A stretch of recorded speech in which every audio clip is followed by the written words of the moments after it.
Victoria de Grazia. I'm the Moore Collegiate Professor of History, European History, and I'm also the director of the European Institute. I'm also a colleague of Istvan's and a friend, so it's in those many, many capacities that I'm very pleased to welcome you to this discussion of his book, which is here and is also available on outside on sale for, afterward we can look at it. I want to thank, first of all, the co-sponsors of this event. The European Institute has collaborated very effectively, I hope, with the Harriman Institute, with the East Central European Center and its director, Alan Timberlake, who's here, with the Department of History at Columbia University, and with the Balassi Institute. And I want to thank very much Romesh, who's been such a good supporter of this event and other events. I also want to welcome some special guests in the audience this evening, including, of course, Istvan Deak, his wife Gloria Deak, also an historian, gifted historian, and their daughter Eva, who's here. And we're also very honored to have Hungary's new Consul General in New York, Ambassador Ferenc Kuman, in the audience. Yeah, thank you. I'm glad you're here. Now, this evening, we have an extraordinary book and an extraordinary panel of speakers to discuss the book, Europe on Trial.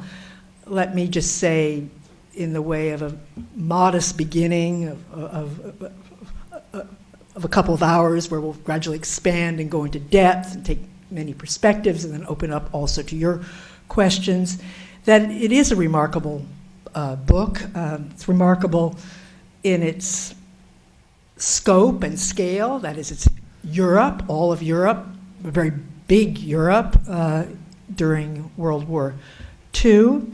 It's a book about problems which actually haven't been viewed together in many ways. That is, collaboration, resistance, and retribution. And seeing them with an extraordinary historical perspective, with enormously magnanimous, or shall I say almost a very passionate kind of equanimity, provocative equanimity, to see them together and to not draw any easy judgments about a terrain which has been filled with most extraordinarily difficult, complex debates, probably the most difficult in 20th century European history, perhaps European history in general. So, discussing the book, before I turn it over to Istvan, who will give a sort of capsule summary of what he thinks he thought he was doing here, I want to introduce the three speakers. The fourth, fortunately, Ian Buruma, sends his regrets. He's sick, in bed. He couldn't come, and we told him we miss him very much. So László Borhi, scientific counselor of the Hungarian Academy of Sciences and guest researcher at Indiana University, who is an expert on these questions in another context, that is addressing Hungary in the Cold War between the Soviet Union and the United States. In 2006, for his historical research, he was awarded the Gold Cross of Merit of the Hungarian Republic. I want to introduce Holly Case, who's an historian of Europe at Cornell University, specializing in East Central and Southeastern Europe. Her work is very wide-ranging, focusing on the relationship between foreign policy, social policy, science, and literature. Her book on Between States, the Transylvanian Question and the European Idea during World War II was published in 2009. She's also done a wide range of other works focusing on occupied Europe. Robert Paxton, colleague in the history department, Mellon Professor Emeritus at Columbia University, has worked life as an historian, in many ways engaged with these very same questions. The most important first book on Vichy France, which in effect discovered French collaboration, Old Guard and New Order. He then wrote very widely on occupied Europe, Nazis and the Jews, and more recently, not his last book by any means, a important book on the anatomy of fascism. So we have our interlocutors will each speak for 10, even more minutes because Jan is not here. But very first, Istvan, if you could say some words about the structure of the book. Thank you.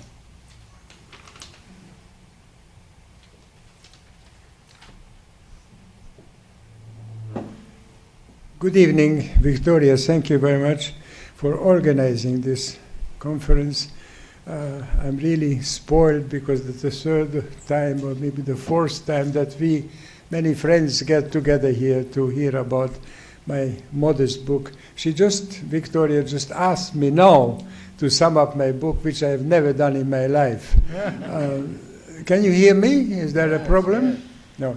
I never summed up my book. I thought that it would speak for itself, but of course one has to be able. So yes, it is about collaboration, resistance, and retribution in the worst period, perhaps, in European history.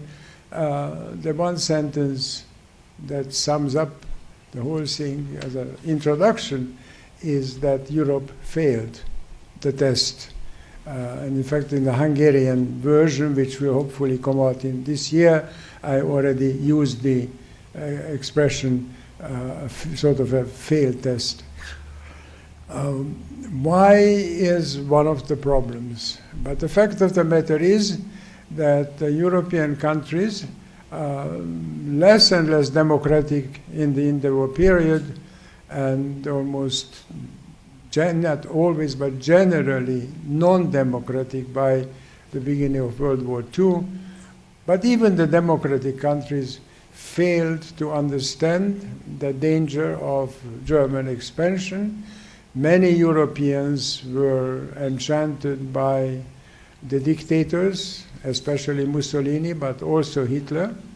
They did not understand the danger, and they let it happen to them. There were ample opportunity for the Europeans to understand what was coming to them. If nothing else, the heads of state, the statesmen knew about the German discontent under Hitler, the fear of war.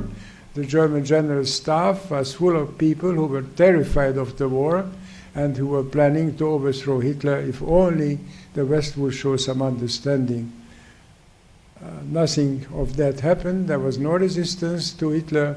The European countries, and this is something that I feel very strongly, and maybe will dispute it, but I still feel many European countries made it absolutely clear to the Nazis that they would not resist them.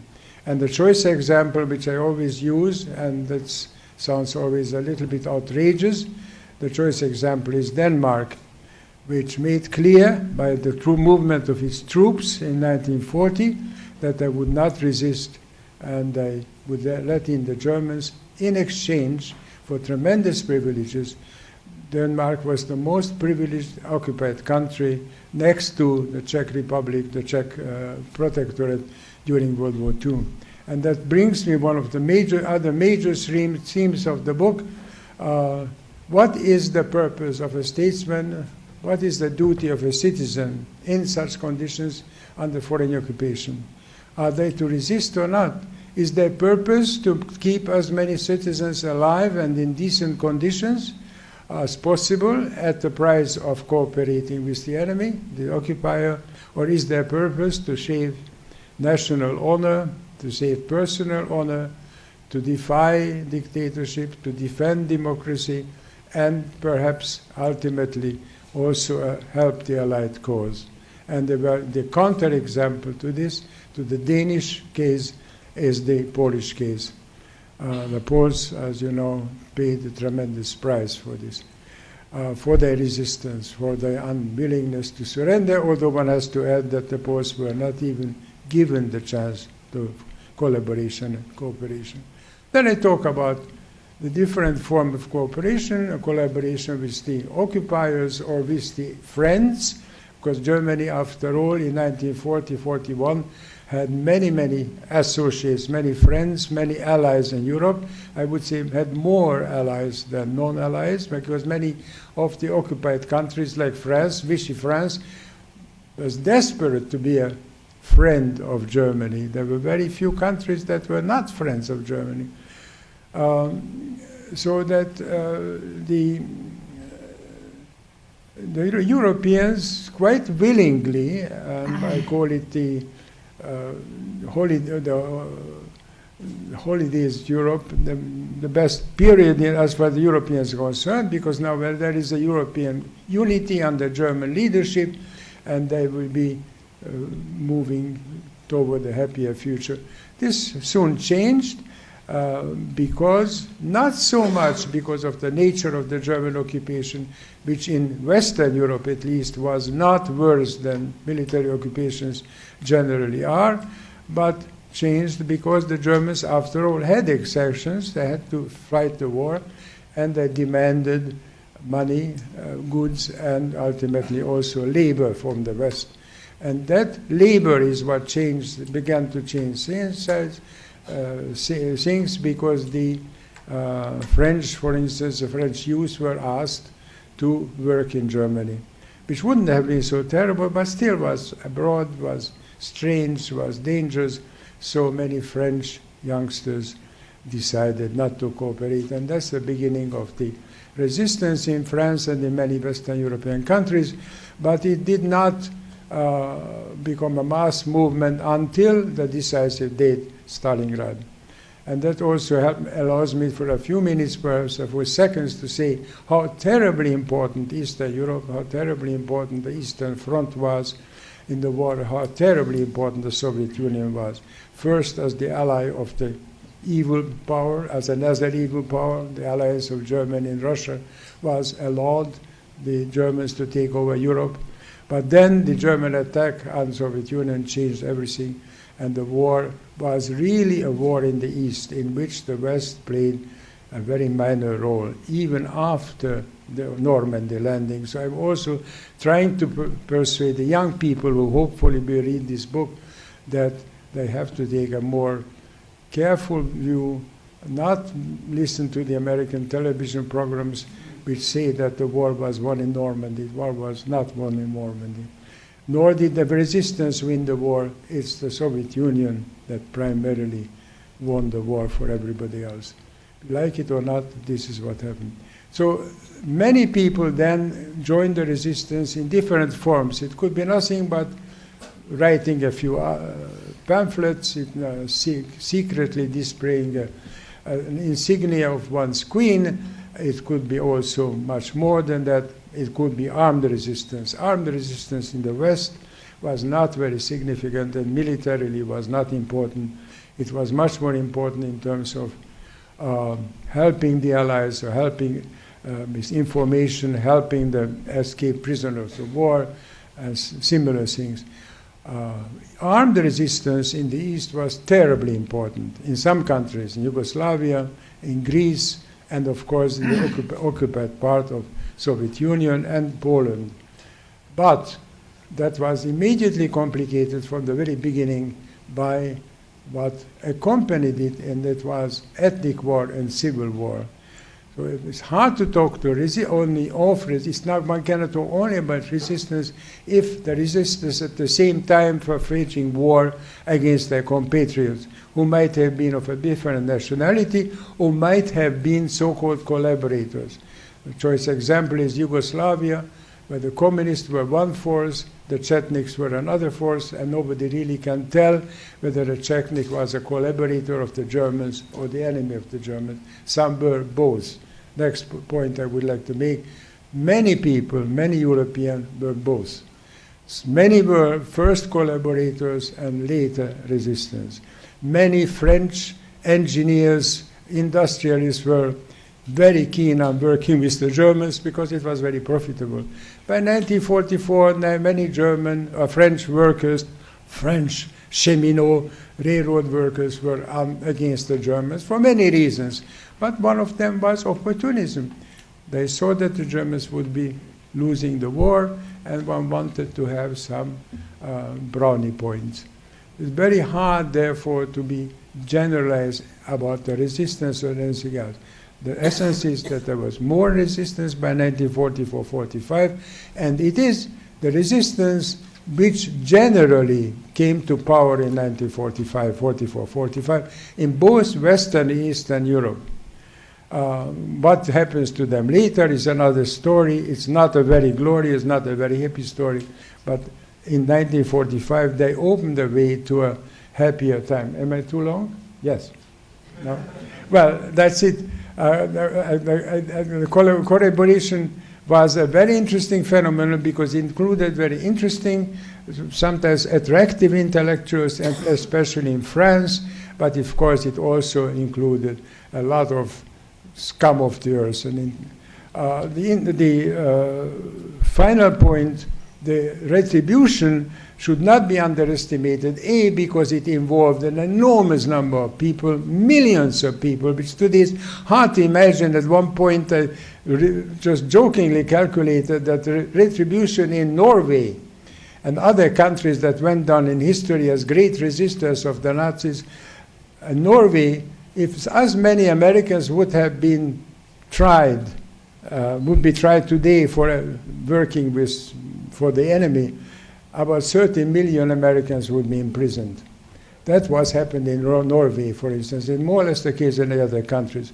But it doesn't mean that it was always just, and it doesn't mean that it always achieved its purpose of creating a better and especially socialist Europe. Thank you very much.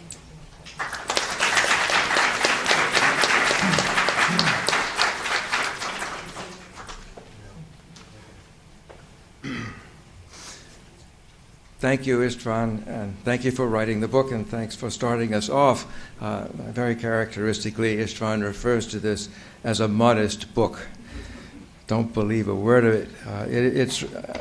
It's a unique book because although there are quite a few books about Europe in World War II, and there are even some important books about Central and Eastern Europe in World War II, there are very few that cover the entire continent, and there's none, I feel sure I can affirm, that there is none that has the combination of personal experience and scholarship that this one does, because Istvan, of course, saw a good bit of this at first hand.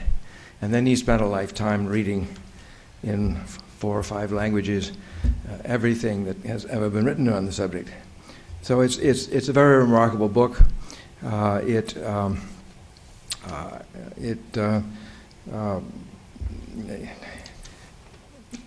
shatters a number of easy images that we have of the war in retrospect, and particularly in comparison with some of our more recent wars, which have been ambiguous and not very satisfying in every way. This one, in retrospect, at least for Americans, seems very satisfying, and is full of clean images of perpetrators on the one side and victims on the other.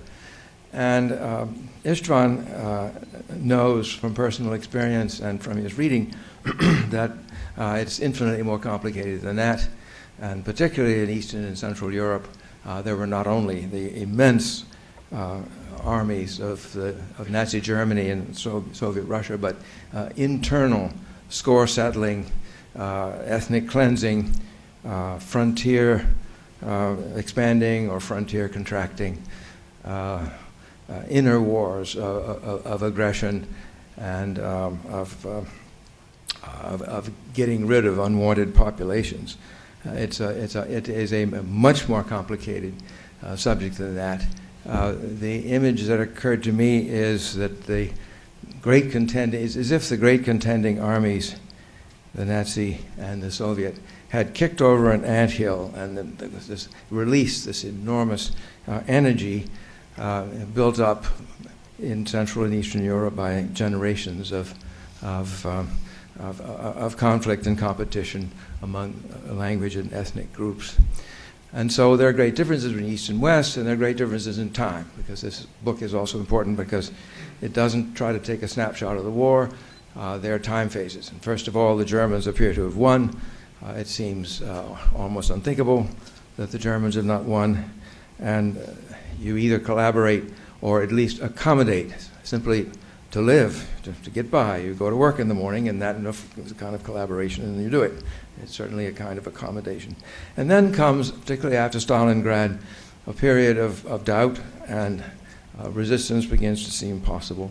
And finally, at the end, there's the rush of liberation carried out in a state of intense emotion and a desire to punish the people who were guilty of treason back at the beginning.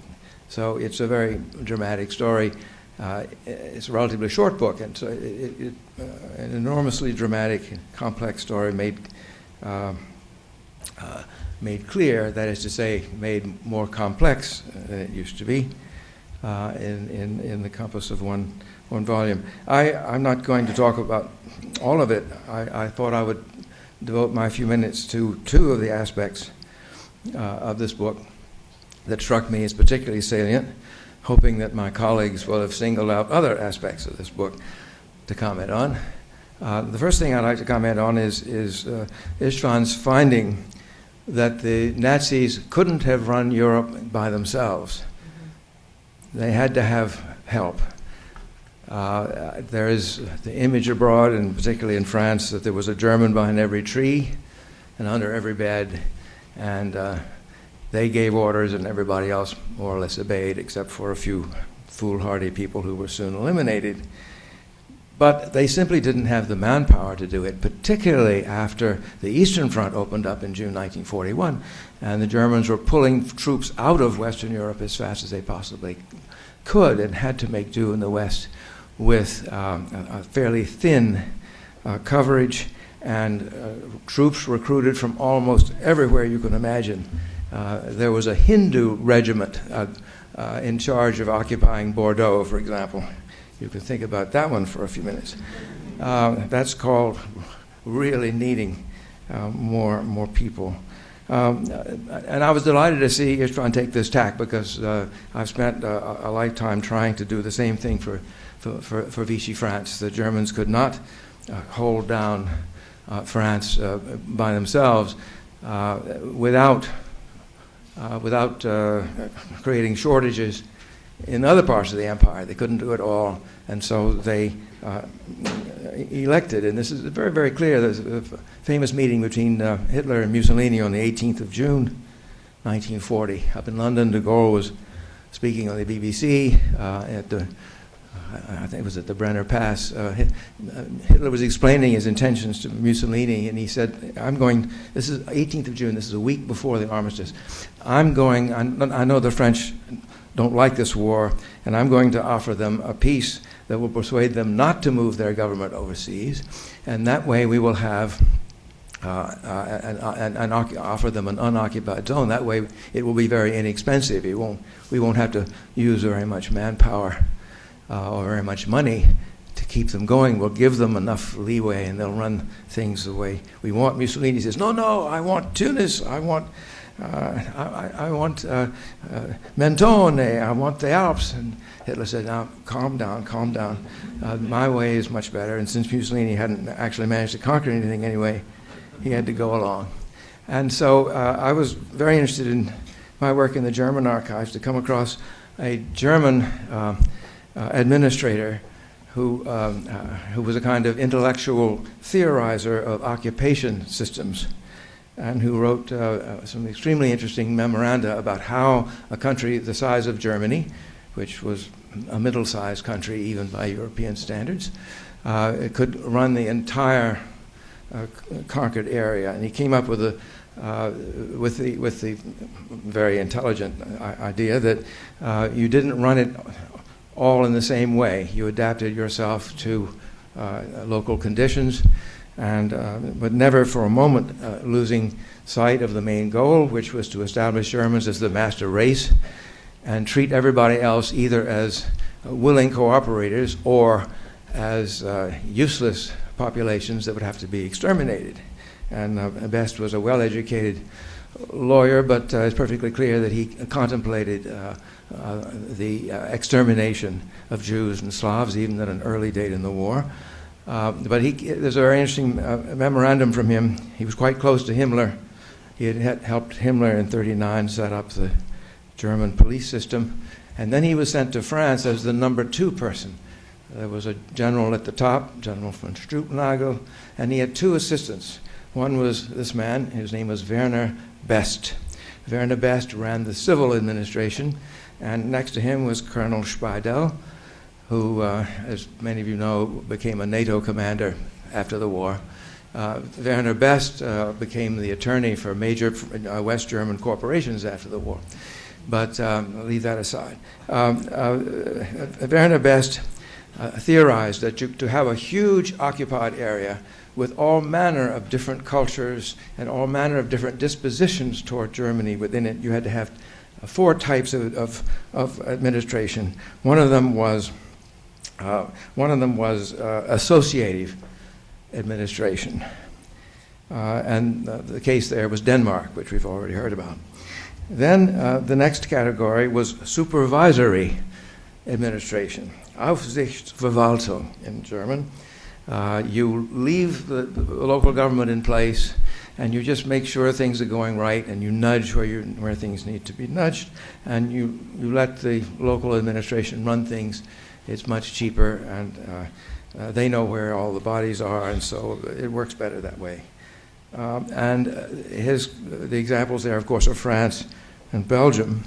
And then he had a category that he calls ruling administration, Regierungsverwaltung, which would include the Bohemia, Moravia, where they meant to change things much more radically. They didn't think they would change anything much in France, just make it work to supply them with lots of food and wine and iron ore and manufactured goods. But the Czech, Bohemia, Moravia, they expected to change things and move populations around. So you make a much more extensive change in things. And finally, the last category is called colonial administration. And that's the places where you plan to just clear out the local population and move in German settlers. Poland would be the main case. Poland, Ukraine. Werner Best was extremely proud of his achievements as number 2 man in France, which he regarded as the key example of Aufsichtsverwaltung, of supervisory administration, and he proved it by sending off to Berlin a report showing how few people it took to run these various countries. There were a little under 3,000 German civil administrators in France in the spring of 1941, the fall of 1941. There were more than 3,000 civil administrators in Holland, which is a much smaller country, because there they had a much more active occupation policy. In Bohemia, Moravia, they had 18,000. There they really meant to do things. And in Denmark, they just had a few hundred. But Werner Best thought he had served his country wonderfully well, using a minimum of manpower to organize this very rich country of France, certainly the richest of the conquered countries, and mobilizing it almost entirely for support for the German war effort. So Istvan, I think, has understood equally well how the German administrations adapted themselves to different kinds of settings, never losing sight of the goal, which was to have the master race control the whole thing and subjugate where they could and eliminate where they had to. The second interesting thing I'll comment on in the short time I think I should take is the contrast between East and West. Particularly those of us who are Americans are closely focused on the Western European experience, and as Istvan has already said, we believe that D-Day and the Battle of the Bulge were the crucial moments in the war. They were sideshows. 2/3 of the German army was in the Eastern Front the whole time, including June 1944. But that's only one of the great differences. The other great difference was that the occupied countries in Western Europe had, for centuries, been working toward the Western model of the homogeneous nation state, a state where pretty much everyone speaks the same language and has the same ethnic composition and shares the same identity.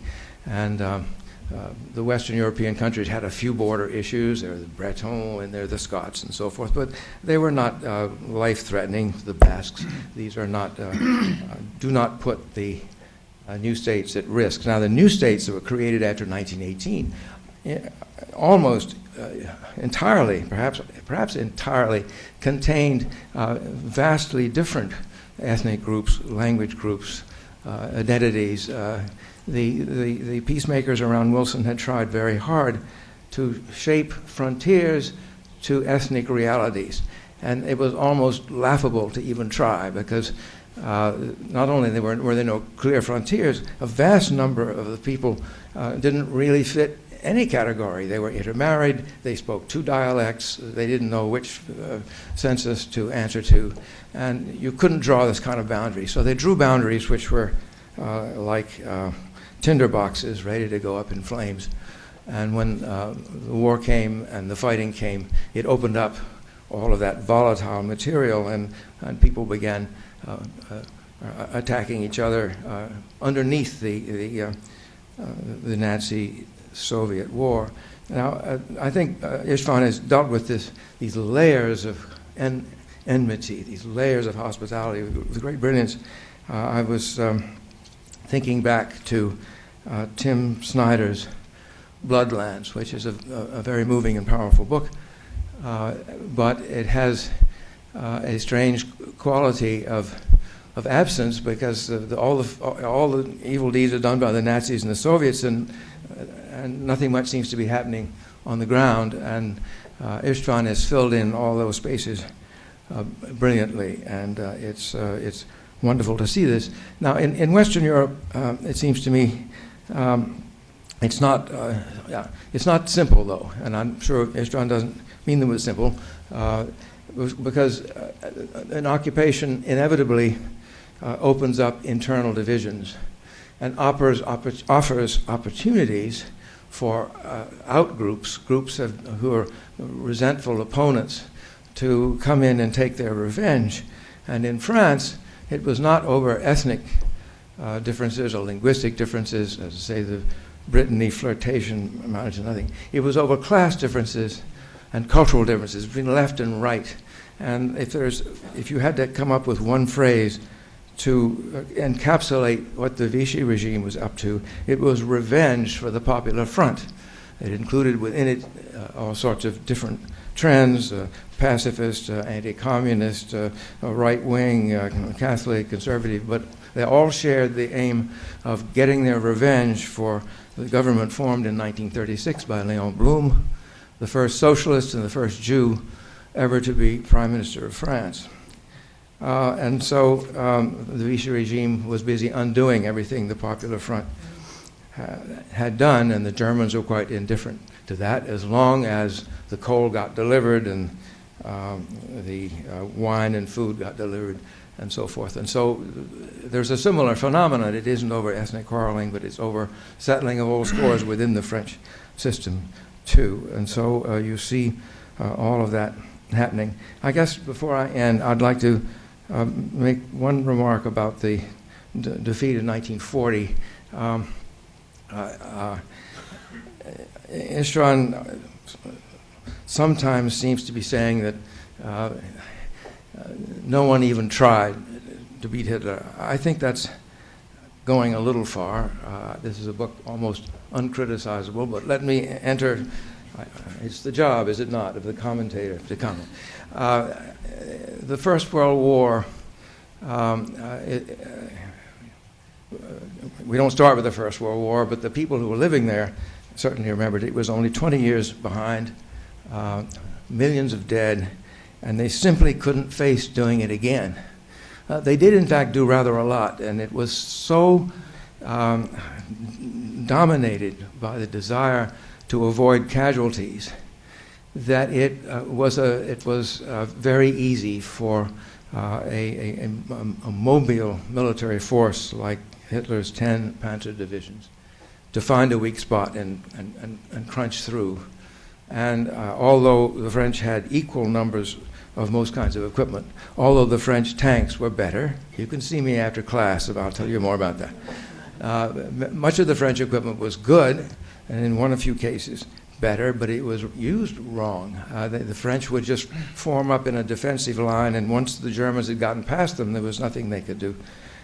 And but they tried. The other thing that I need to add is that during the Depression, the French government and most of the democratic governments practiced austerity. They believed that the only way to cure a sick economy was to cut the budget to the point where revenue equaled outgo. And very little money was spent on the armed forces in 1933 through 1935. Only when Blum came in 1936 did he begin, in a rather small way, but begin to seriously rearm. And toward the end, and Istvan says this, it's now known, the French output in military equipment was running slightly ahead of the German in the spring of 1940, but then it was too late. So I'll stop there and we can go on with other matters later.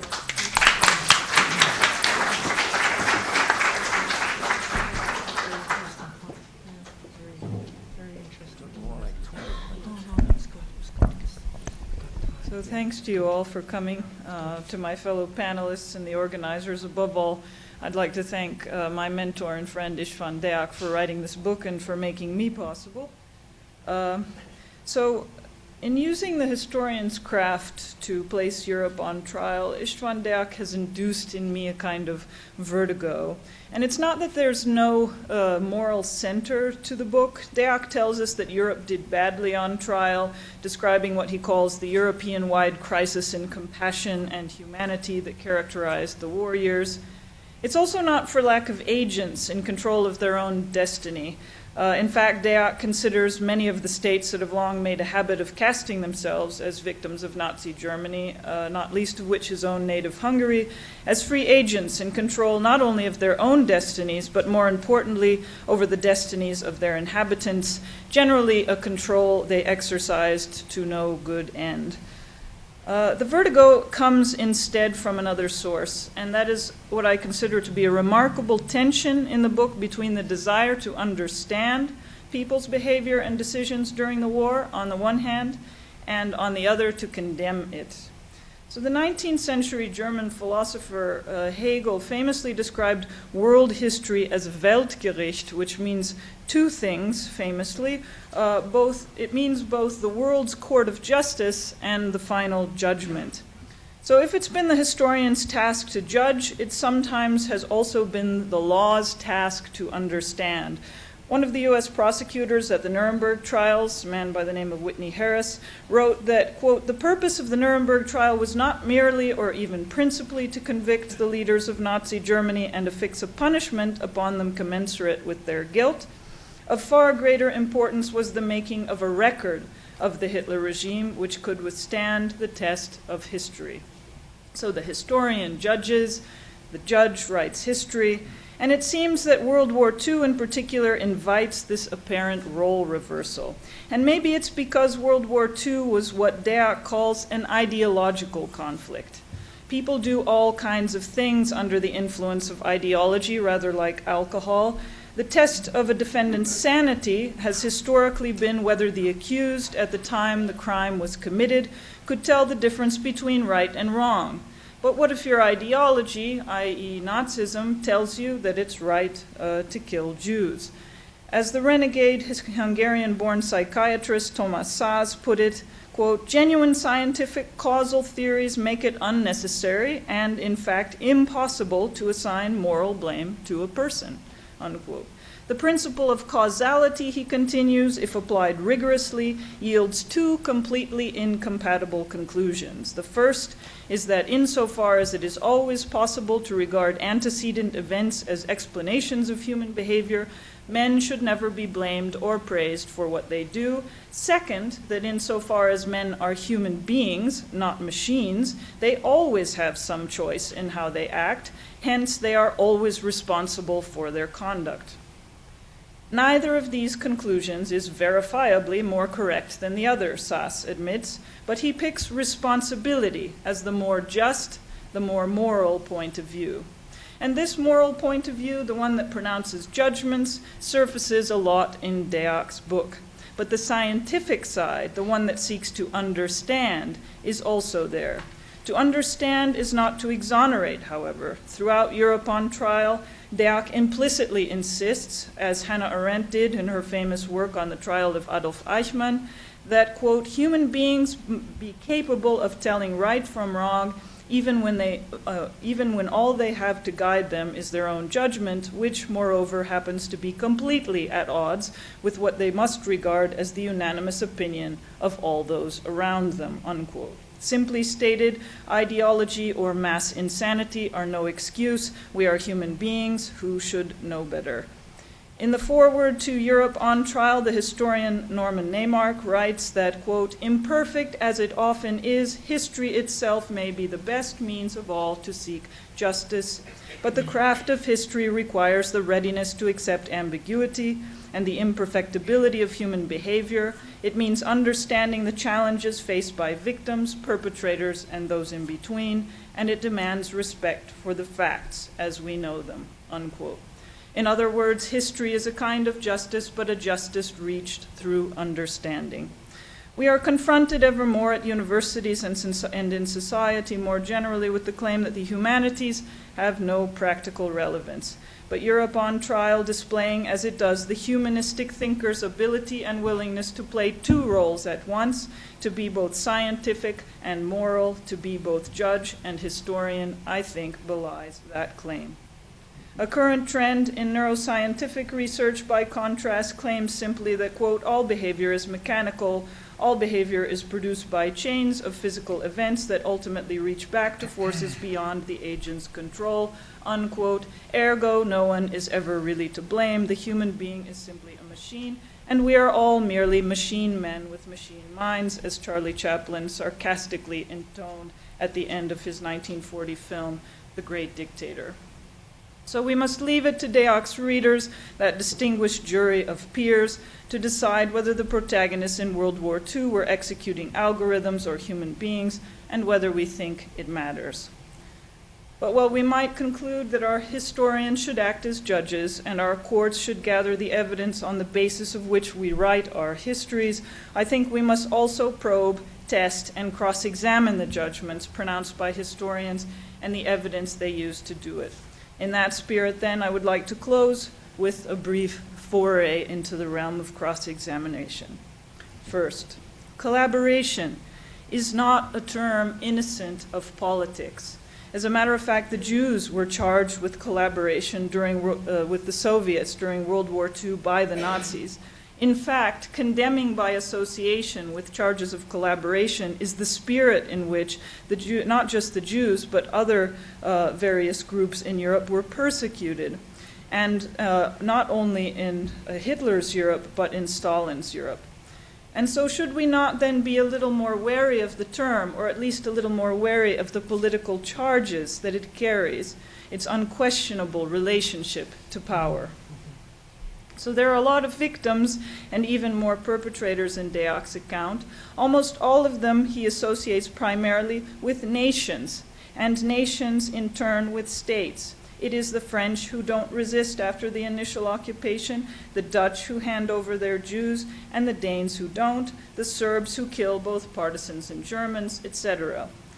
If people's behavior maps so neatly onto their nationality, what is it that we're seeing?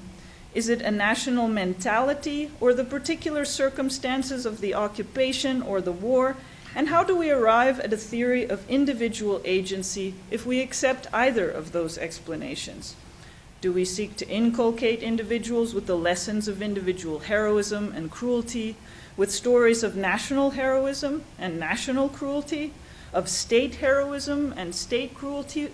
Or do we simply do all in our power to make sure that individuals, nations, and states will never be put to that sort of test again on the grounds that we can pretty well assume that they will fail it?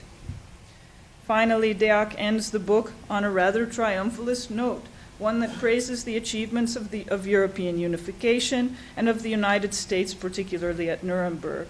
But it's noteworthy that the atomic bomb is only mentioned in the context of the wartime concern about the Germans getting it and the post-war concern about the Soviets getting it. Hiroshima and Nagasaki do not come in at all.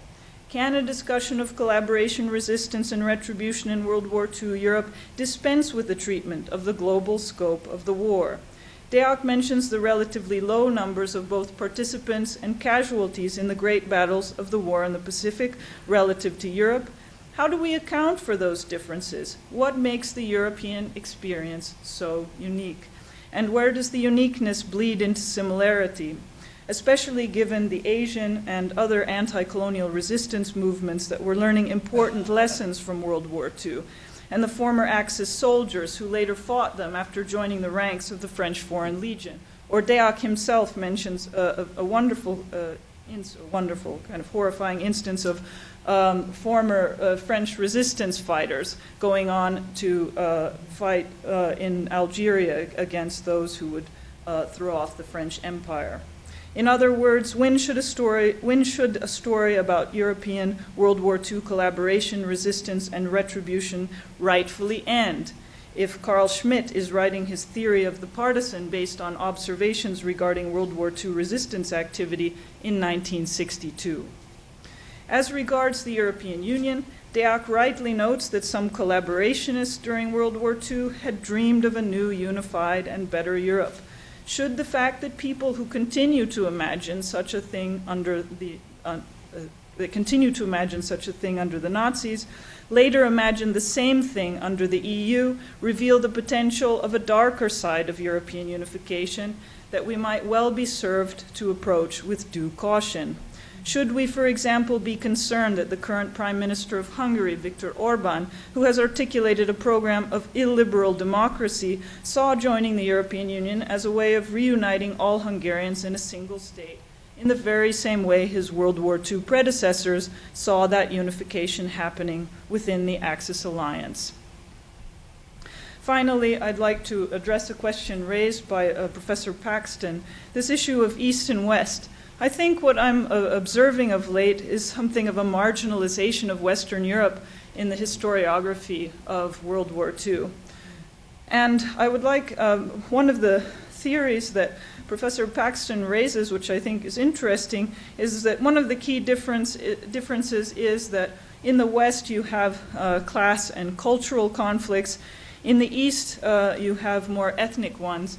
And this, in some respects, goes to the root of why I'm both excited as an East Europeanist that Eastern Europe is finally, marginalizing Western Europe. On the one hand, it's exciting to be at the center of history. On the other hand, it's not so nice to be considered at the center of history as a bloodland. This goes back to some of the older tropes in historiography that consistently claim that this is a knotted-up tangle of scrambled nationalities that can never seem to pull out of their ethnic hatreds. And I think Deak does a wonderful job of pointing out that a lot of the ethnic issues also map onto class issues in East Central Europe. So how do we separate the issue of ethnicity and class, and how do we confront the matter of Eastern Europe sort of coming to the fore in the historiography of World War II?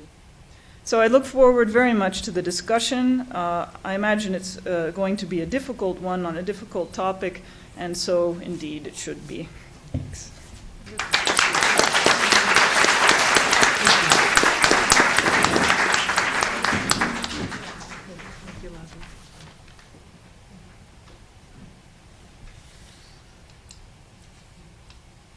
First of all, I would like to thank the organizers for this very prestigious and wonderful invitation. I was more than happy to come, all the more so because, and this is on a more personal note, Professor Deak's, or Istvan's, if I may, book that was published in Hungarian in the 1980s launched me on my career as a historian, for better or for worse. Because he taught me, in the midst of numerous ideological and virtually unreadable books published in communist Hungary, that it is worth thinking and reading about history. And his new book also breaks with long-standing canons and forces us to think about the most profound issues of human existence. And I'm very grateful that I have the chance to read and comment on this book, and hopefully I'll also do so in writing.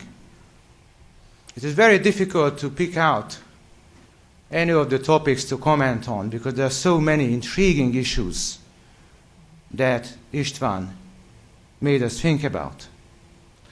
I selected three. Maybe they are interrelated, maybe they're not, but I don't really believe in historical patterns and historical evolution.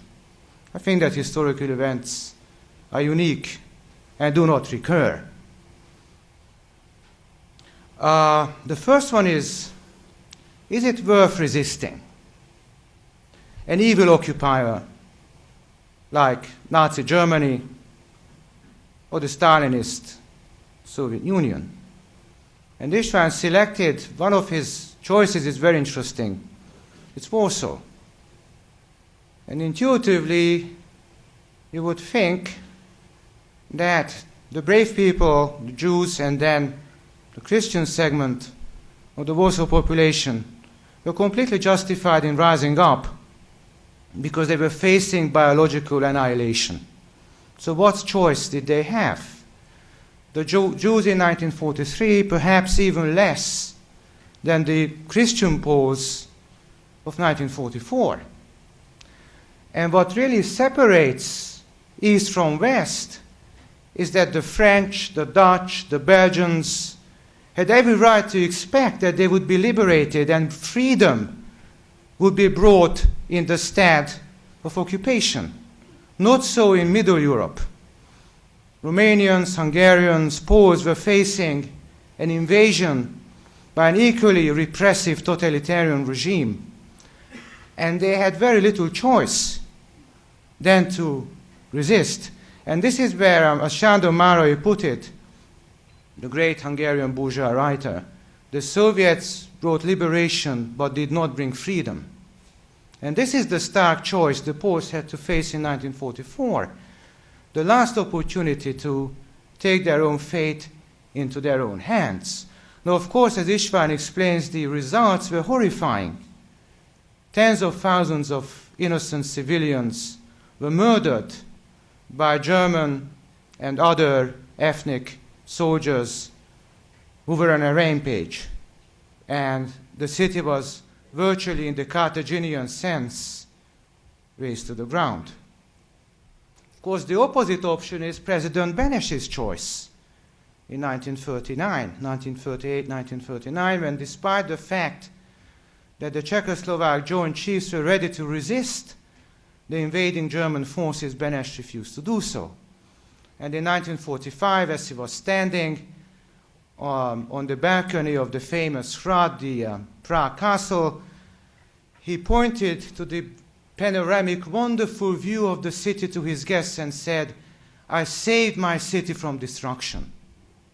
The two choices, the moral superiority of resistance and physical destruction, and the reprehensible cowardice, as if you want to put it that way, of the Czechs, but saving the city and its people from physical annihilation. Now, how does this take me to Hungary? Paradoxically, the liquidation and biological annihilation of the vast majority of Europe's last intact Jewish community and the third largest Jewish community in Europe was brought about not by Hungary's pronounced pro-German policies, but paradoxically by its anti-German policies that Hungary pursued simultaneously. In 1941, 20,000 Hungarian Jews were thrown over the border into Kamenets-Podolsk, where they were massacred by Germans and Ukrainian helpers. And Jews in Hungary were discriminated against by harsh, reprehensible, slanderous anti-Semitic legislation. But the new Prime Minister, Miklós Kállai, who is often forgotten, refused to carry out the final solution. And if it wasn't for the German invasion in March 1944, there's a strong likelihood at least that this huge community of people would have survived the war. Because without German invasion, that Holocaust would not have taken place on the Kállai. It is also true, though, that it could not have taken place without the active participation of that pro-German government and Hungarian bureaucracy that was put in place after the German invasion in 1944. Now, why invade in 1944? Of course, the intuitive answer is because the Germans were expecting the Red Army's onslaught and were building their defenses. I don't want to go into this detail. I've researched this for almost a decade. But it's a very interesting story and not easy to understand and reconstruct. It was also a story where there was a seeming choice between some kind of an anti-German resistance, if you can call it that, negotiating with the Western allies for a peaceful surrender, taking on the risk of a disastrous German invasion, but the stakes seemed to be, for the Hungarian leadership at the time, national survival, the recurrence of a disastrous peace, and Bolshevization.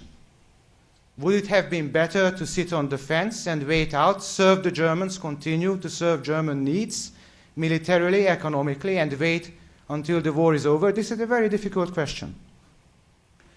What Kállai and his collaborators in trying to find a way out of the war could not have known was that German invasion was precisely what the Allies wanted to happen. And I have no time to explain why, but the reason was closely interrelated to the invasion of Normandy. And that was a very tricky operation. For it to succeed, and I'm quoting the American chiefs of staff, we need to spread the Germans thin in Normandy. And how can we do that? By convincing the Germans that they need to invade Hungary, Romania, and Bulgaria. There's not a single sentence that entered the strategic calculations about what the fate of the Jewish community would be if the Germans invaded. So as you see, this is a very, very difficult choice. And I have found that Hitler made up his mind to invade his ally when in December 1943 he found out that the Americans were going to send a high-powered military detachment to Hungary to negotiate a separate peace. And when that unfortunate mission arrived in March 1944, 3 days later, Hitler ordered Operation Margareta. Hungary was invaded, and unfortunately, the rest of the story is well known. The second topic I want to very briefly address is the problem of justice.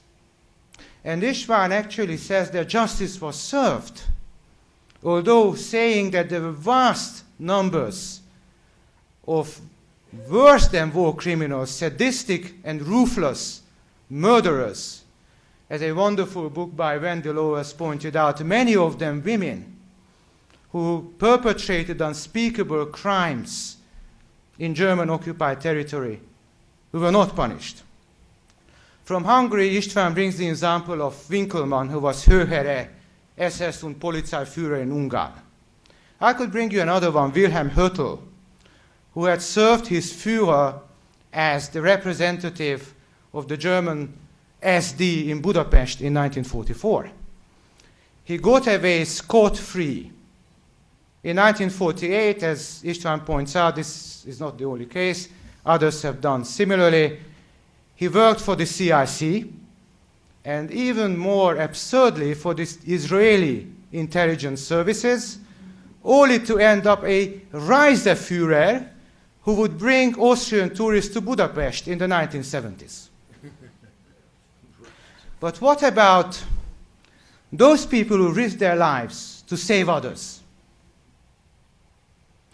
And that's, I think, when I teach, particularly my American students, we grow up in this fairy tale world that the good get their reward. And this was not true in World War II, as you all know.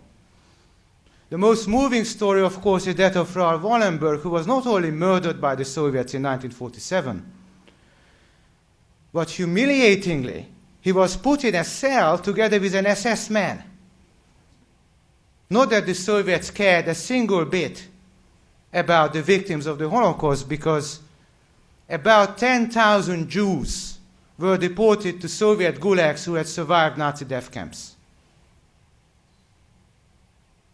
And not only was it Wallenberg, but a lesser-known figure, Karol Schandl, who was one of his most important helpers, and he has also worked for British intelligence in World War II. He too, and Wallenberg's driver, Vilmos Langfelder, were also liquidated by the NKVD. What about Pál Szalai? And this is a figure that even Hungarians know almost nothing about, because as Istvan pointed out, and I'm very grateful that he did that in his moving preface on Béla Stollár, that if you were not a communist resistor, you were doomed to be forgotten.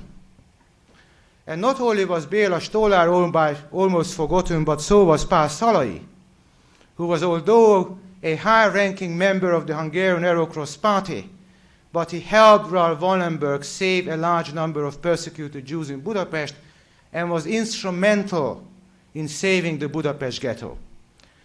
The popular court acquitted him in 1945, but in the last craze of Stalinist madness in 1952, he was arrested with former members of the Jewish Council as part and parcel of Stalinist trials, the Zionist trials, and Szalai was convicted to prison, despite the fact that he saved so many people. I think in 1956 he managed to escape and died forgotten in exile.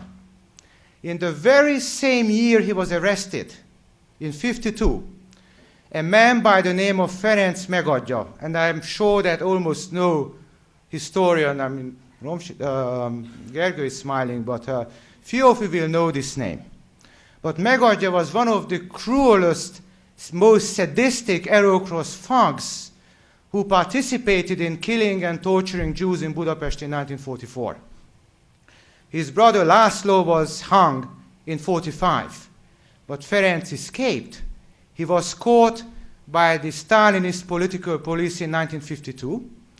They knew who this guy was and how many people he murdered, and still he was recruited to serve the Hungarian political police in 1952 as a spy in Yugoslavia. And his reward for murdering, that he was able to flee to Australia, where he began a new life, and organize Nazi life there.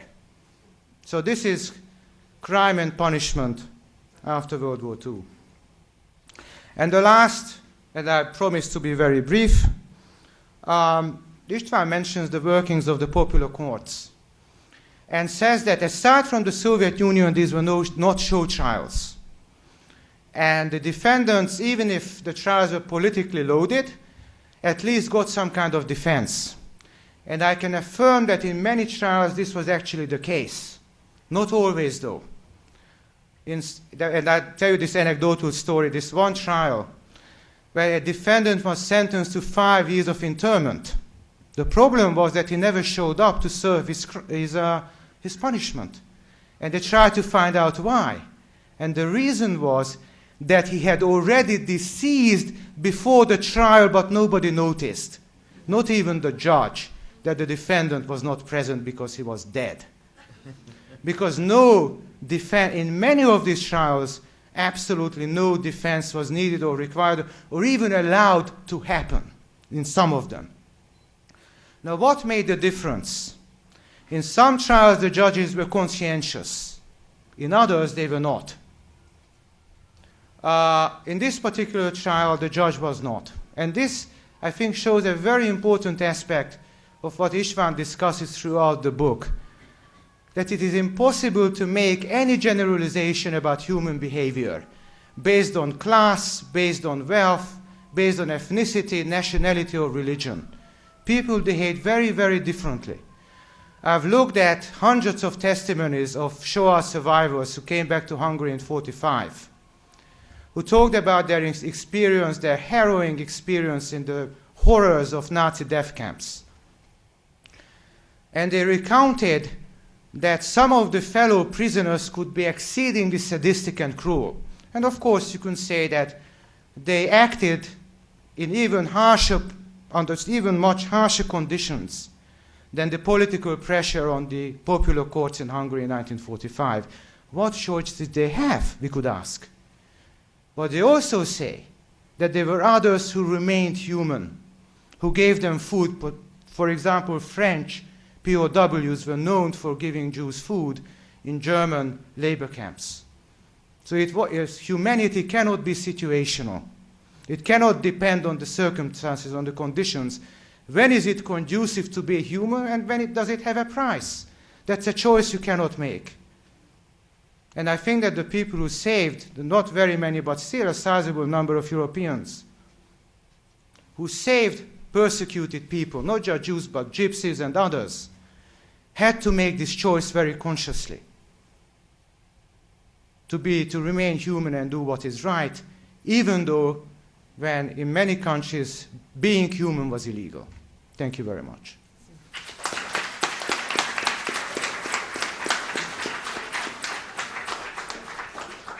You want to make a few remarks?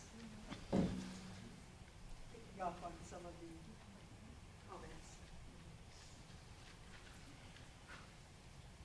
Thank you for giving me this opportunity. I hoped for some very harsh criticism so that I might repudiate it, but I agree with the speaker, and they agree with me. So that we have to avoid having a love festival, and I hope that the audience will be very tough. But there were excellent questions raised, and I cannot even begin to answer them, and certainly I hope that will be in the discussion the real participants, the important participants, will have to say.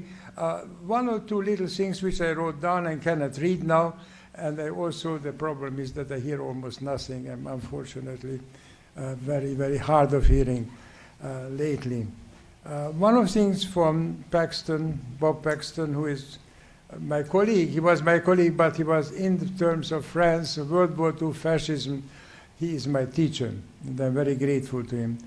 And one thing that he mentions, which I also mentioned, that how weak, we shouldn't go too far, but still have to be aware against what the public opinion is, how weak German power was. It started out being weak by the Germans not being armed enough, that French had more tanks, had more artillery, that the Allies, the countries that were later attacked by Germany, if they had combined their forces just on paper and had handed a note to the Germans that we Czechoslovaks, we Norwegians, we Swedes, who are threatened by you, we will respond with force, it's very unlikely that the Germans would have attacked. So that would have been, I would say, that would have been a way to avoid the terrible bloodshed of World War II. Now, the German weakness that they were under-equipped, in fact, they did not even continue armament because Hitler thought in 1940 that somehow the war was over. And they did not continue the armament. The British made a much bigger effort in 1940 than the Germans. The German weakness continues. There are not enough soldiers. Paxton mentioned in one of his books that I think I might be mistaken, 3,600 German gendarmes were in France. And they were supposed to pick up all the Jews. Now, who is going to do it? It's always the locals. So the locals could have avoided it, because there was, and that's a very important point that we perhaps didn't mention, underline enough, but it is in many books already, especially Christopher Browning's books on ordinary men. The Germans did not punish those fellow Germans or SS men who refused to kill. If you accept this as a basic principle, then it is really incomprehensible why more people did not go into passive resistance. The German SS men who refused to shoot and was therefore assigned to kitchen duty exercised a form of very cautious passive resistance. The same could have been done in every country. The Hungarian Jews were deported by, as statistics now seem to show, 200,000 Hungarians, all officials, all employed by the government. And I don't know of a single case when a Hungarian official, be that a doctor or be that an officer or a policeman, would have simply said, I'm not going to do that. It's not my job. It cannot be my job as a mayor of a city to deport my citizens abroad, to send them abroad. Everybody knew that they would go abroad. Everybody knew that they would die. Everybody knew that they wouldn't call back. They could have said, I'm not doing it. I'm sick. So fantastic achievements could have been achieved with a little goodwill, and that was missing. And that's why I'm saying that US, Europe, we understand it, and Hollywood, of course, is very good in criticism. We understand it, but what does it help to understand? We have to see what happens and draw some kind of conclusions, or what she also was talking about, to see that everything is mechanical, everything is biological, and then we might as well sit back and die. And we are not going to do that. We are always going to make a moral judgment. And we say, in this perspective, it's good, and that was bad. Now, what is good and what is bad, it's impossible to say, because I'm sure many of you are devout in whatever religion you have. I'm not. I don't know to whom I am responsible, but I still feel that there should have been much more, in me, for instance, much more courage than I actually showed. In Béla Stola, who became practically my brother-in-law, there was a lot of conscience, but when I look at his correspondence, I see that there were moments of weakness in him, very, very serious weakness, because he was also thinking of his career. So you take the whole picture together and said he was a wonderful man, and no wonderful man is without weaknesses and hesitation, but he was able to do it for no reason. What caused Béla Stola to give up his life? He has no reason. His origin was perfectly acceptable.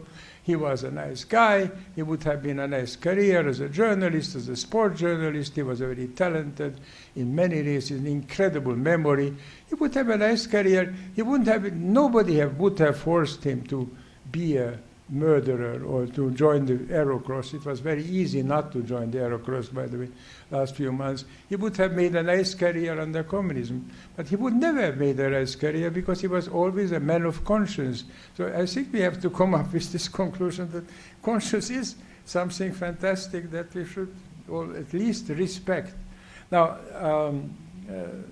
László, of course, he brings up issues that are burning issues for every Hungarian and even ex-Hungarian. I just would like to warn, this is not a meeting about Hungary, even though many of us Hungarians, it's not a meeting. Nor is it about Jews. Of course, the sort of the test that one always puts involved in one says, so what did they do to the Jews? What could they have and what did they do to the Jews?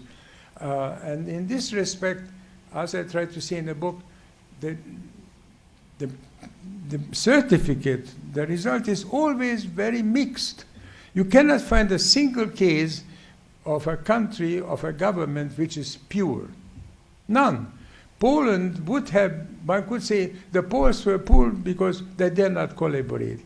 But the Poles, many of them, maybe millions of them, hated the Jews and tried to kill them and had to get rid of them because they also had an overwhelming goal. Poland for the Poles, that was the great slogan of the National Democrats, who were the most active and most popular party, and became very popular even after World War II. Even under communism, they were very strong, that kind of nationalist. And they wanted to get rid of the ethnic minorities, and the Jews were the first to go, and the Germans were the second to go. So, but you cannot say that the Poles who like to see themselves, Polish intellectuals in New York, oh, we never collaborated. Oh, yes, I did this, I did that. I was concentration camp. I lost my arm in the fight. It's wonderful. We should all be ashamed when we look at the Polish resistance, as I had the opportunity when they were still alive. But it's cannot say that the Polish resistance was a pure affair. And that applies, of course, to all others. It was easier, of course, to resist in Western Europe, as we said, because in Western Europe, as I say rather facetiously, what happened? Nothing happened. The Germans came, the people looked at them, here are the Germans. The women came into the street, many of them immediately associated with the German soldiers. Otherwise, why would we have 20,000, 30,000 German children in Norway and in Holland and in Denmark? And then there was a little bit of discontent, resistance, and then the Canadians came to Holland and liberated it, and everything was fine and dandy.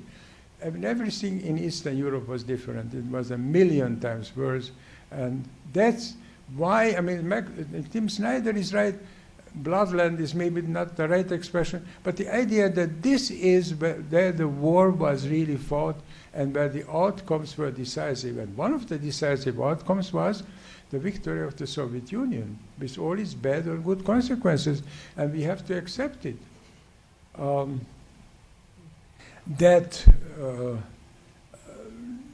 The Americans, and this is about László, of course, this discussion is going on, his theory is very interesting and fantastically researched about how the Americans wanted the Hungarians to resist, and in order to facilitate the landing in Normandy is a very important thesis. There are some objections to this in Hungary. Some people are very agitated about it. This is very, very, very interesting. I cannot really comment on it, but I would say that it really didn't make any difference. It was a very minor issue. The important issue was that the Allies had to land. They had to land for many reasons. And one of the reasons was, and we like it or not, we have to admit it, because the Soviets were winning the war. And they didn't want the Soviets to win alone. Thank God that the Soviets had this problem on hand, the American and British landings. And because otherwise, even for them, it would have been bad to occupy Paris. They would not have survived this culture shock and everything else. Overall, I would say that things happened the way it had to happen. And at the end of the war, I would argue that overall justice was served. Again, we must go into millions of details, and we will find, beginning the Nuremberg trial, in which some people were hanged, probably, with very little justification, and thousands of others were not hanged in Germany. Germany, after all, escaped the purges better than any other country. But overall, the whole idea that you have to punish people individually, not the country, which was always done. What is Versailles? What was the 1871 treaty against France by Prussia? Punishing the country, which means always punishing the poor people, the taxpayer who has to pay the indemnity, the country which has an economy suffers. That's what was happening. Now, the first time they say, this leader is responsible. Antonescu is responsible, and he was shot. Horthy was responsible. He escaped it. Well, of course, it always happens. The worst, Ante Pavelic, the real horrible, murderous tyrant of Croatia, who has not one, I cannot say one good thing about him. He ended happily in his life in Madrid. and was probably helped by the Vatican. That's another story, by the way, the behavior of Pius XII and his whole crew there. But that doesn't mean that there was not an attempt, at least, at justice, and many people were given their punishment. And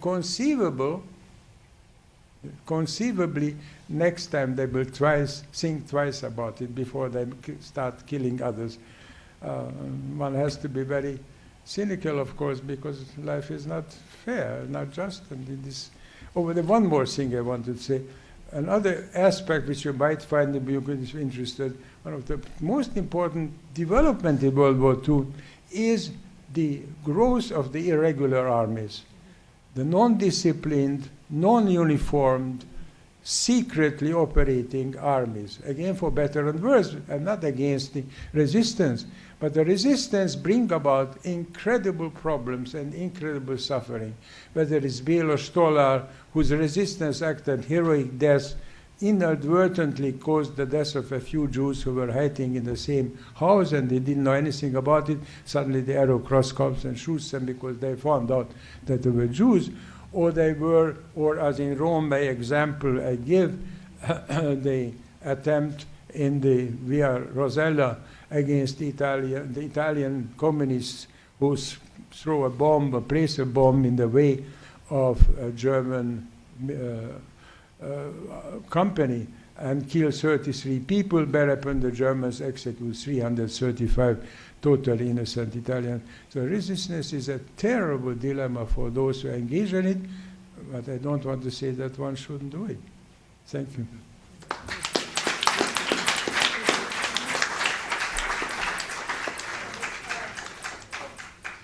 Gather some questions, keep them fairly brief, and let me start with you, sir. Yes, please. You should go to the mic there because it allows then Professor Deak to hear.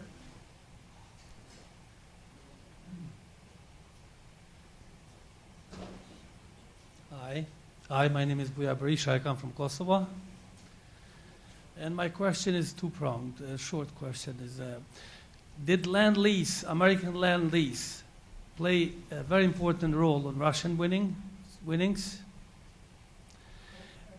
very much for the question. First of all, I know nothing about land lease. Second, I think the question should be addressed. Well, that is American aid in arms and armaments. Yes, yeah, go fit another question you have. Yeah. Well, it's a very legitimate question, I think. And also, the second question is that did Winston Churchill, Prime Minister of Britain, had a negative impact into the Balkans with his policies of protecting the British Empire after the Second World War? I didn't hear the beginning of that question. Churchill. Did Prime Minister Churchill had a negative impact in course of the Second World War into the Balkan region with his policies of protecting British Empire after the Second World War? Being that in case of Albania, he told us that he had the December Declaration. He told us, well, after the Second World War, we're going to chop your little country, we're going to give it to the Greece, parts of it, and our elite, who was very well educated in the West, told him, go to hell. So we're not going to fight the Germans. So. Thank you. Yes, sir. Yes. Edmund Reiter. Professor Deak said that Poland refused to cooperate with Hitler.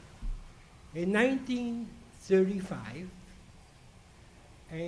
Hitler invited the Polish ambassador to the Chancellery. And that was in 1938.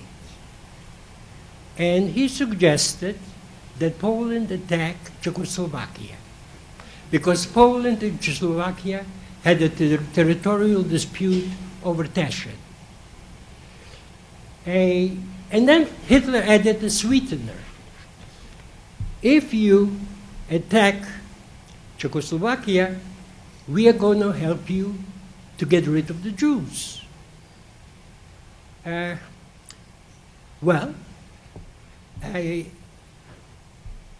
Poland attacked Czechoslovakia in 1938, got chastened, and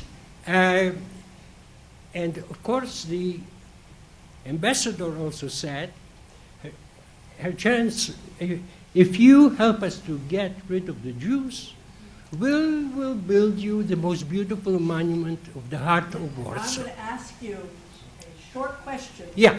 So one question. Well, the question is, how can you say Poland didn't collaborate? Okay, that's the question. Now, yes, sir.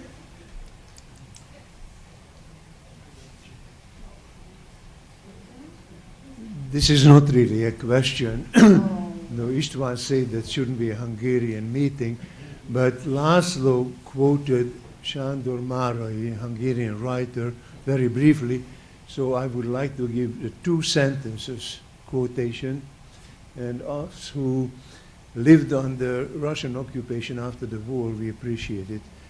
Márai said that the Russians liberated everybody who were discriminated against, imprisoned, and sent to concentration camps to die. The Russian soldiers liberated them, but they couldn't bring them freedom because they did not have any. Some of the more recent studies on the war in Europe, and then thinking about the collaboration, the retribution, are bringing into the question of American bombing, and how that sometimes fits in to a structure which, in the case of your book, I mean, it's so fundamental. It's dealing with such these ethical fundamentals. So it is a question that you seem to want to address, and I was wondering too if Istvan could conceive of a way in which that question could be addressed in the framework of your book. Oh, Holly, you might want to start, and then perhaps Istvan. Do these work? Oh, they do. Okay.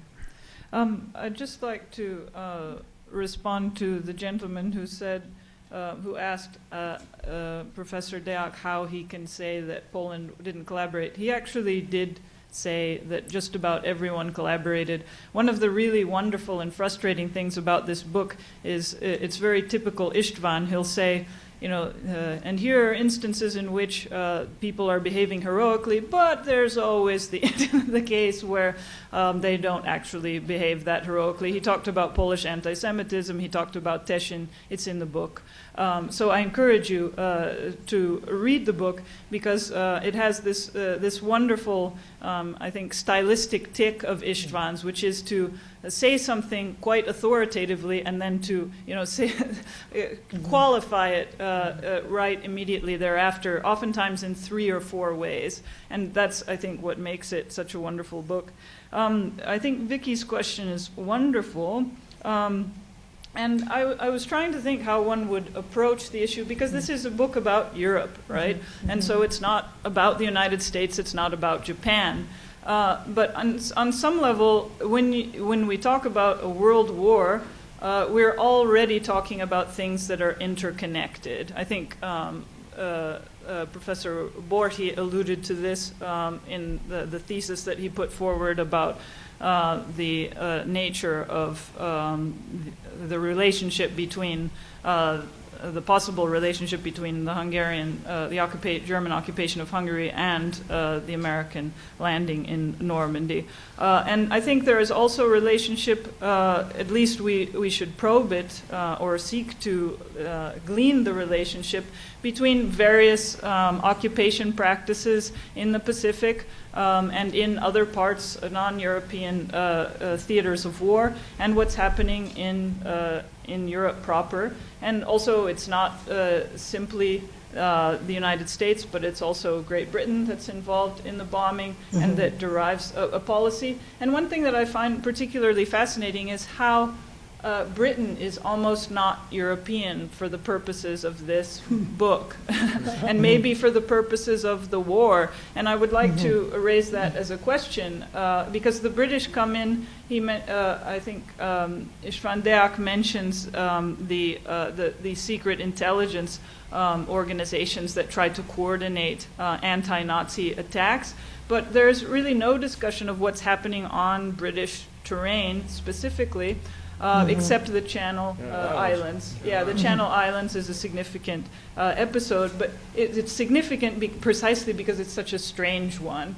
And so on the subject of the carpet bombing, I also think this ties into a matter where some of the moral challenges of speaking about victims and perpetrators in one breath. You know, to what extent does victimization cancel perpetratorship, or is it possible to talk about victimization without in some way canceling perpetratorship? This is a theme that has preoccupied a lot of people, not least of all the German writer W.G. Sebald, who wrote a book on the natural history of destruction about the bombings, not to mention, you know, people like Kurt Vonnegut, who writes Slaughterhouse 5, and that's an American who was on the ground as a POW watching the bombings take place from that perspective.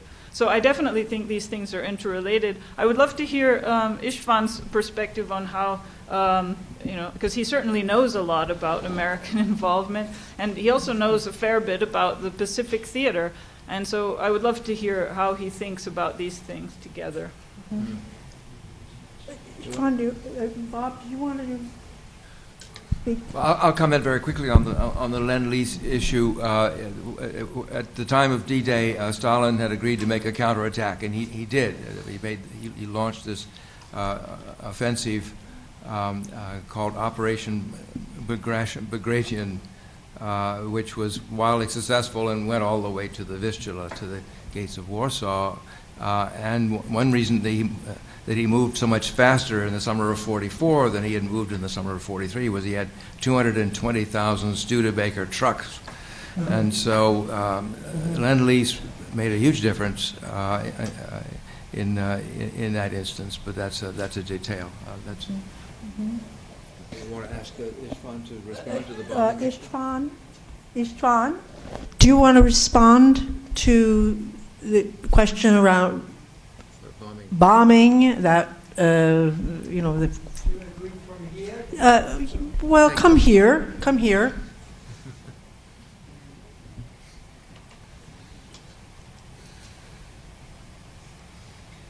I feel I should say much more because all my knowledge and everything I have to say is in the book. Also, now I'm being reminded of all the things I did not say and I should say. And then next time, but there is no next time, I should write a very big book. American involvement, this is the typical case when a power which at that moment in from 1942 to 1945 is basically a good power fighting a good war.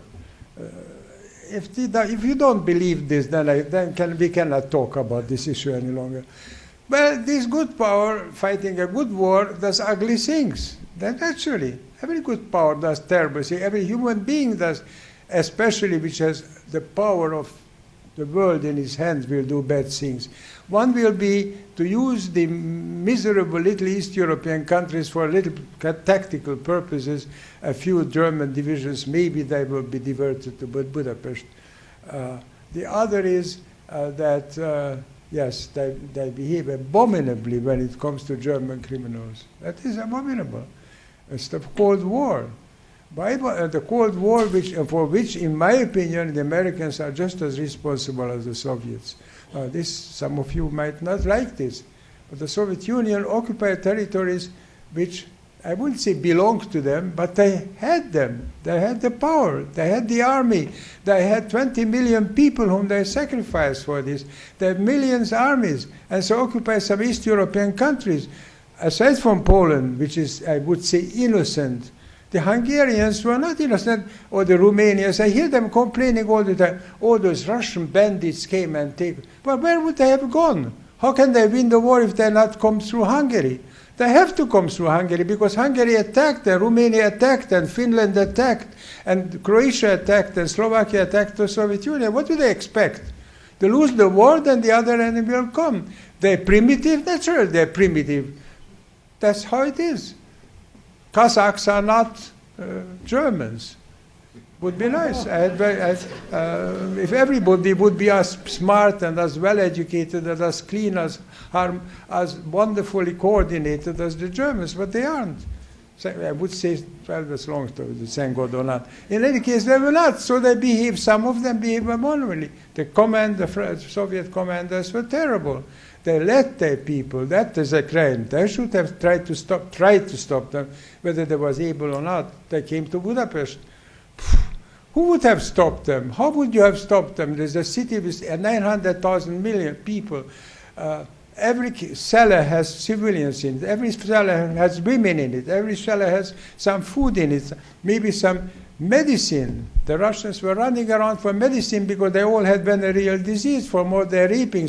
Yes, it's terrible, but they hoped to get some Salvarsan. That was the great slogan of the day. Where is the Salvarsan? I don't know whether it was worth anything.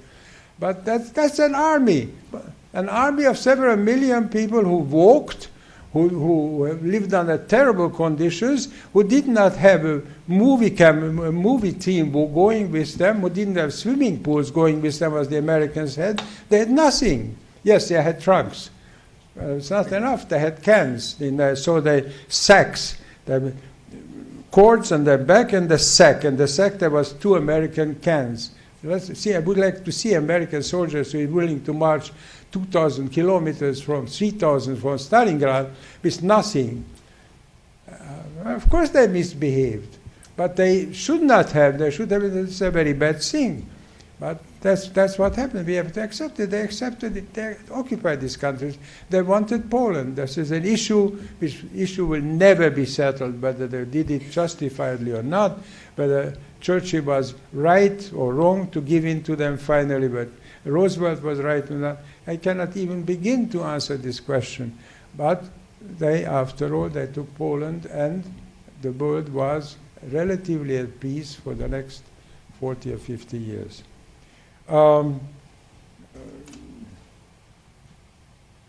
Yes, the American moment. I wrote another number here, but I didn't have anything. I forgot to add my comments. Oh, the bombing, yes. But we know these arguments also. The bombing worse, the bombing better, but the same thing as concentration camp. The people who died, and Sebald and other Germans, now Friedrich write about this all the time. Terrible. A firestorm was as bad as the gas chambers in Auschwitz in terms of how they died. But it still was an act of war.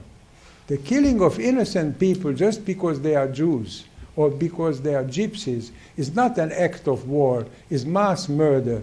We still have to make this difference. Hiroshima was terrible, Nagasaki was terrible, but was an act of war. The Japanese were not nice, the Germans were not nice in a war, the Americans are not nice, the British are nice. This is how war fought. Fought with every method at their disposal. They all violated the Hague Agreement. Open cities should not have been bombed. They all signed this agreement in 1897, then 1907 again. They all violated it. But at least they were fighting a war, and they were trying to save their own citizens. And the British, by the way, I just want to mention this, the British were very careful during World War II. So there's not much to say about them. They tried to fight the war, yes, with the blood of others. It's not very glorious, but they lost 1 million or more men in the First World War. They wanted to avoid it. So I firmly believe that people should not be punished for bombing, even though one feels terribly sorry about them. By the way, I had, in 1944, I made good friends with a German soldier.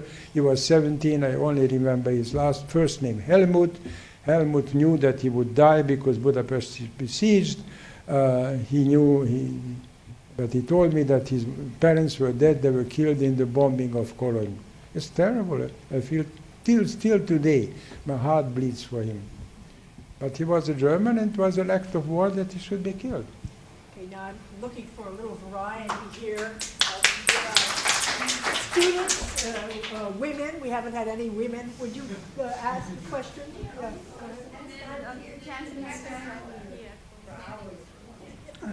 Go ahead. I'd like. Shall I? I'll try to be. Very brief, okay? Very brief. I'll try. No, not try. We need very one question. I think Veblen said we should, the social scientists, should judge not but explain mightily. I hope we're doing that. Professor Paxton raised the point, how do the few control the many? How many British soldiers did it take to control India and the empire? But to get back to resistance, I understand 40,000 Budapest Jews were saved by an Italian merchant who took over the embassy when the diplomats left.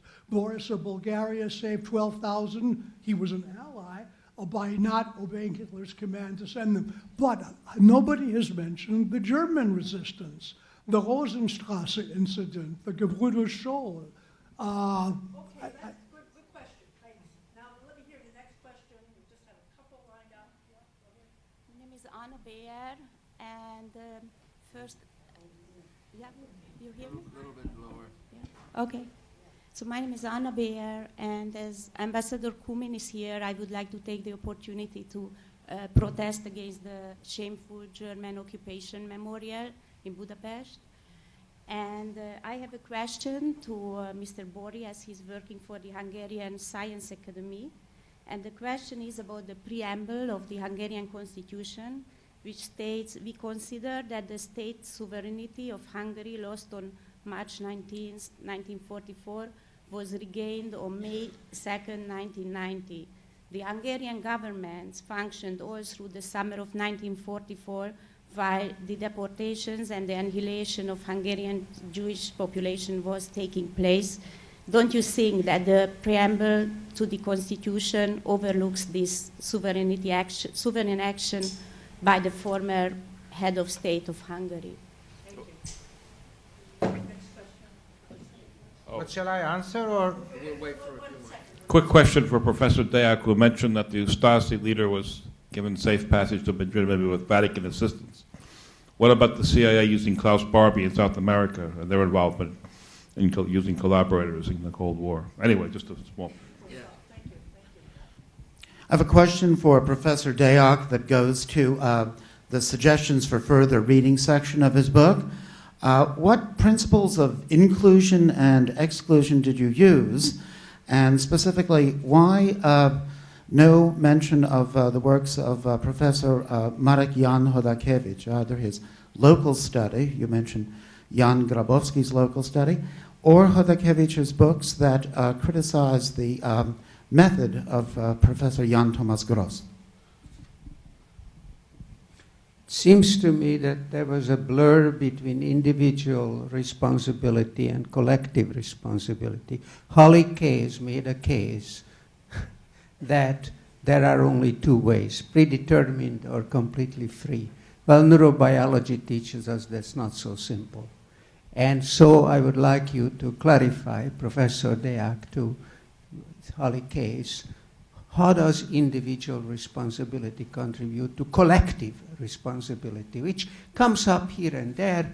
Are there sinful nations, or are sinful nations composed of immoral citizens? That's the question. And I'm not a historian, and I would like to ask a question to the panel.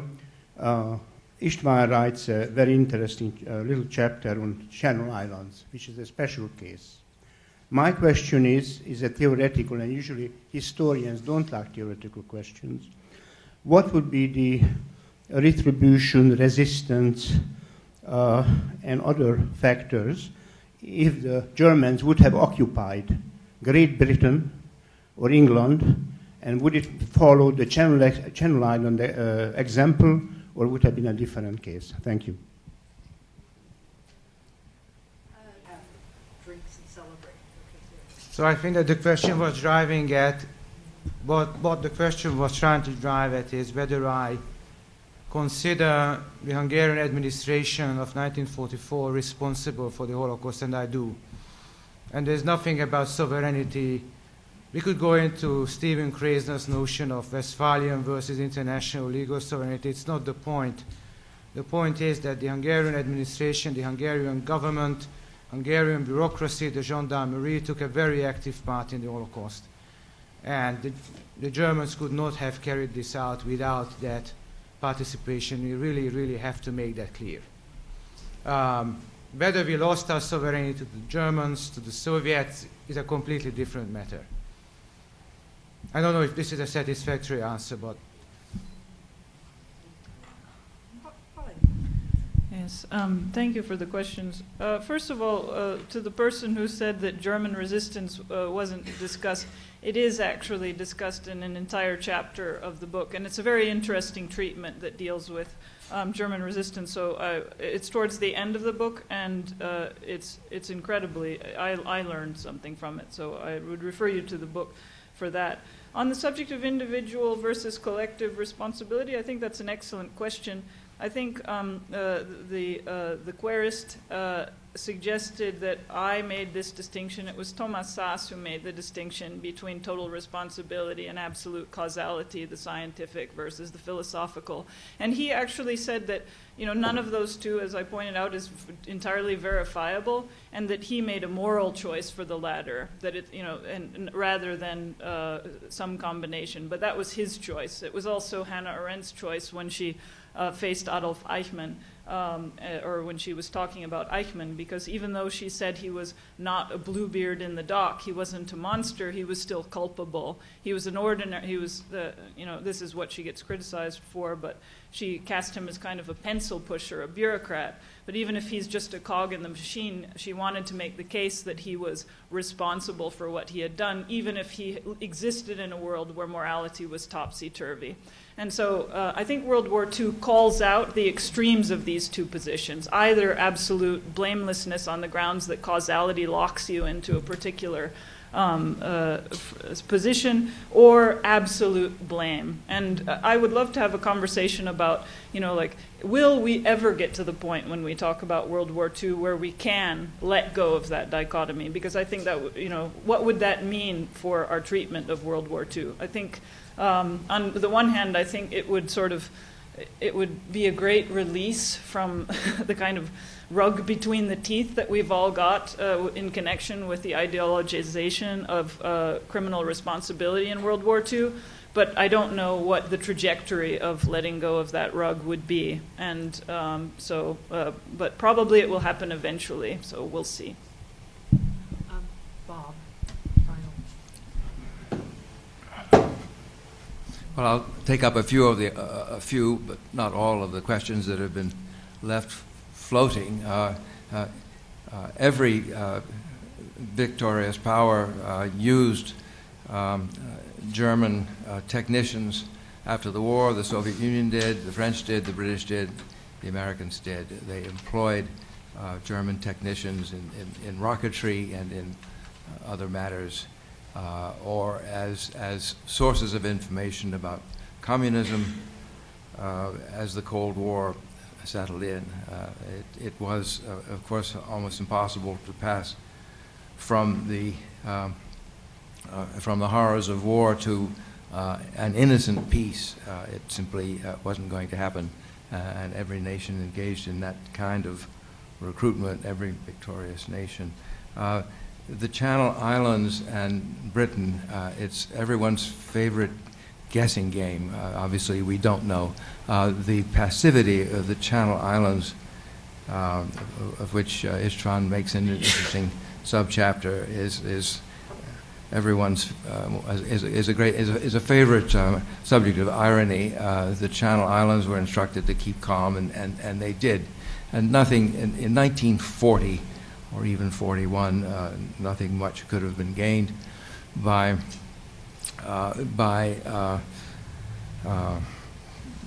shooting a German soldier, or the war wouldn't have been shortened by it, and the occupation of the Channel Islands would have become much bloodier. This issue haunted the resistance from the very beginning to the end. Is it better to wait until a resistance action can actually have a tactical impact at the battle level or a strategic impact at the war level before one endangers one's neighbors? Because when you committed a serious resistance act, you usually condemn your neighbors to the reprisals that are going to follow.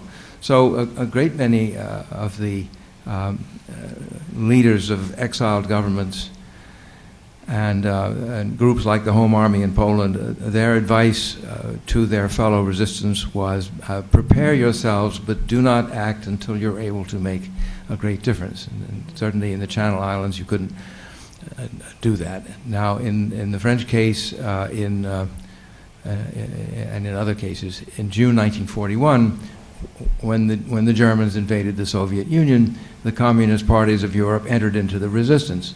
Up until that time, the official communist position had been Churchill, Hitler, it makes no difference. They're both at the head of capitalist states. The City of London is the same thing as the banks of Frankfurt. And so the proper position for the working people is to fraternize with the German soldiers. This was a position which a great many communist militants loathed and despised, but it was the official position. Suddenly, on the 22nd of June, 1941, that stopped and was reversed to the great joy of communist militants. And in a matter of weeks, to take the French case, the communist underground had begun assassinating German officers. The first one was, I think, the 22nd of August, 1941, in a subway station in Paris. Communist resistors assassinated a German naval cadet, a young man. And there were other assassinations in the military occupation of France, which had tried to keep things relatively calm. I mean, they were ruthless if they caught somebody cutting a cable or whatnot. There were a fair number of death sentences. But at this point, the reprisals really took off. The order was 50 to 100 hostages will be shot for every German soldier killed. And so the death toll went up violently. Now, this is...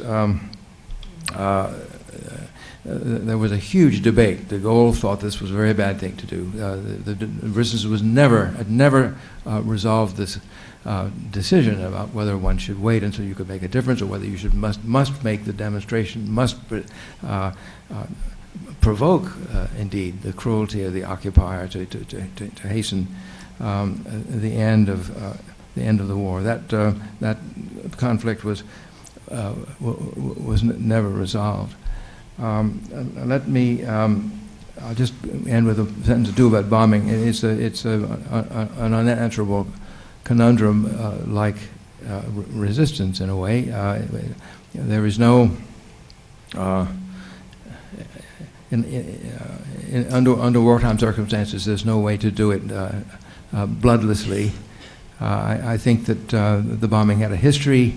It began with Guernica in Spain, which was terror bombing, a market town wiped out on market day in the Basque Country, simply as an act of terror. The next step was the terror bombing, carpet bombing of Rotterdam, followed by Coventry. Under those circumstances, the Allies were not particularly delicate about their use of bombing on the other side, but there was a huge debate about whether one bombed strategic targets, ball-bearing factories, synthetic oil factories, or whether one bombed residential neighborhoods to try to break the morale of the German workers. And only the Americans had the Norden bomb site, and the Americans tried to bomb strategic targets. It was a failure. They always hit the hospital next door. And so the net result wasn't all that different. But of course it was a failure. It did not break the resistance of the German workers. The factories were put underground. And in the end, one could, I think, argue that these were crimes of war when you bomb the general population. But the debates about this on the Allied side are quite interesting. I think they were quite clear about the stakes, and yet the overwhelming need was to break this extraordinary German military power, and so that's what they did. May I just say just one thing briefly in connection, because I think the last person to ask a question said something about Klaus Barbie and the CIA. I just wanted to add also that these ironies are also in Istvan's book related to the way that people reinvented themselves after the war. So not only in Germany, but also the way that the Western allies, including the United States, made ample use of former Nazis in running the administration, but also for their own purposes. So this does come up in the book as well. Okay, well, we want to thank you for having written this book and allowing us to talk about it. And thank you for your contributions. And I think, without further ado, I want to applaud you, Istvan, applaud our contributors here, and then we're going to adjourn to more celebrations.